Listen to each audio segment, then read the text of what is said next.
Spiritual protection is evoking awareness of Spirit's protection from identification and attachment to anything less than love. You notice I didn't say evoking the protection? Because the protection's always with you. What you're doing is being with it, okay? The greatest spiritual protection is identification of yourself as divine.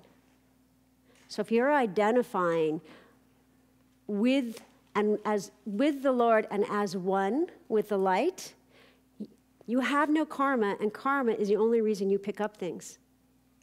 So when you are in absolute identification as the Lord, that is a protection.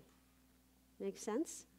Also, great protection, and what I mean by protection is preempting picking up things. Okay, is neutrality, supreme, extreme neutrality. Observation and awareness is a great way of protection. Just tell you a quick story. So if you're with somebody, and also guys, I don't want you to have to avoid somebody that you think you pick up a lot of stuff from, because sometimes it's our spouse or our child or our best friend or our whatever, our boss, right? And also it's just like, why avoid somebody? So if you can protect yourself, then you don't have to worry, you can be around anybody, even somebody ranting and raving or whatever. So with that said, observation is a huge key. All right, so light. Light is obviously a huge spiritual protection. So visualize light until you can see the light. Does that make sense? So can we always see the light? We can't always see the light. So visualize it in and around you. You can do the 8-foot cube of light. Here's what I love about the 8-foot cube. So let's say I'm with Susie Q, and Susie Q is yelling at me, right? I put the 8-foot cube around me. I'm going, but wait, Susie Q is in the light with me. She's in the 8-foot cube with me. Yes, it's not about separation. It's about protection. It is not about separation. So Susie Q is in the light. So it's just trust, she's in the 8-foot cube with you. Trust that the light will take anything from her, okay? I want you to imagine yourself going into some sort of situation. Maybe it's a big crowd. Maybe it's the mall, or it's a bar, or a lot of people are doing drugs or whatever. Or a lot of people, you're going into a situation where you know people are going to be upset. And just imagine yourself walking in and feeling like, yikes, I'm at the effect here.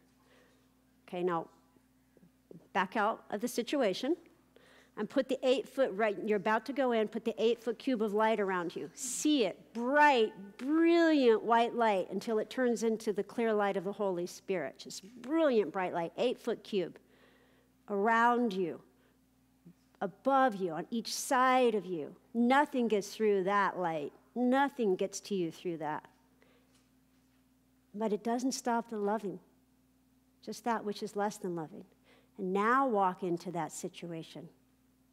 And you keep your awareness on that light while you're in the situation. And you go, well, wouldn't that be distracting? Actually, it means you will be walking into that situation in your higher self, with your eyes on the light, with your eyes on the Lord.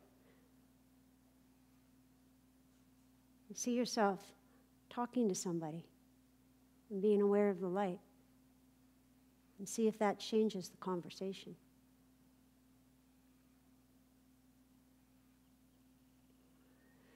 Good. Now take a deep breath in and breathe in that light from the 8-foot cube. Breathe it all through you. Exhale. Yeah.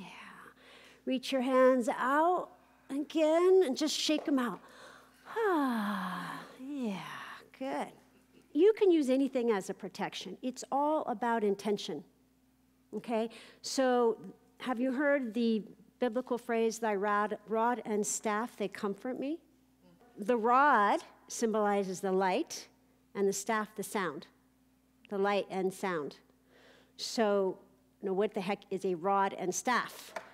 So that is from shepherd days, and the rod is said to be the protection, and the staff, I said that backwards, sorry, the rod is guidance, and the staff is protection. So it was what shepherds used to hold. So it looked like this. This is the rod. The rod was thick, it was deep. It guided them in the dark. It was also protection, because this is the only weapon they had. And so this is the light, and this is the sound.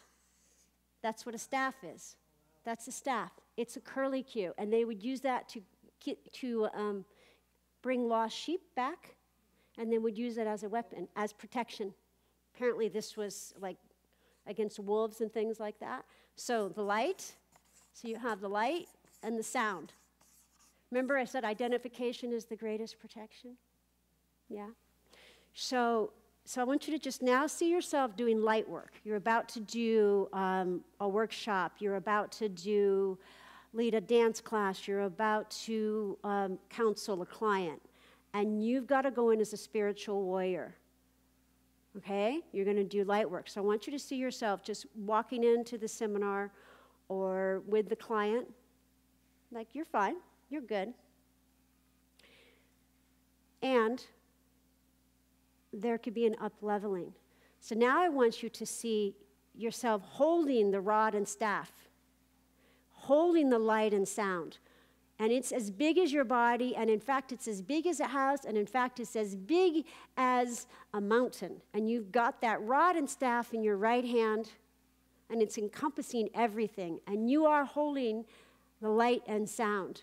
And you are a light worker who brokers no fear, who will say what needs to be said. Amplify that now. See that light. Feel the strength. Feel the rod.